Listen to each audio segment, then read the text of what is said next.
Let's talk about the difference between data and analysis.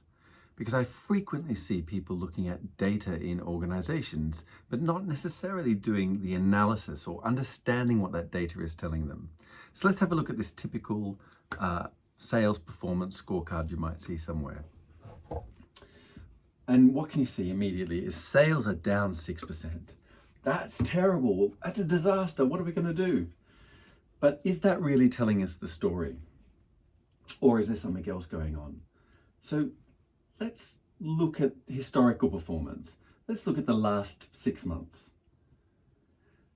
What story does this tell us? Well, that's still a pretty bad story. We're trending down. We've got 6 data points and they're all going in one direction. They're all going in the wrong direction.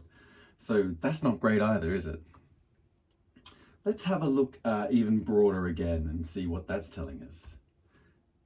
And we can see the last 12 months, actually, we had the first 6 months of the year went really, really well. And then we had the second 6 months of the year go really poorly. So I'm still concerned about our performance because it still looks like we started off well and then we lost steam and things have gone poorly. So is that telling us the picture that we're really falling away in our performance? Well, let's look at the last 2 years in comparison. And that suddenly tells us a very different story.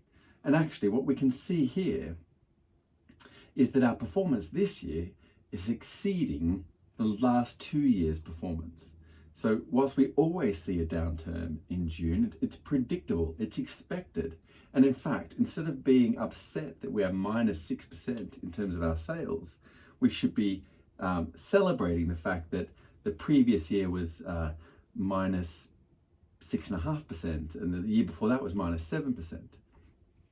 So we're actually getting better at minimizing this drop off in sales. It turns out that our performance is fairly predictable and follows a natural allocation over the course of the 12 months. So just looking at data and a single data point can be really, really misleading. You've got to understand the context of that data and what it really means. And in organizations, we see people reacting to single data points. This month's performance or last month's performance wasn't as good, or was negative, or missed targets.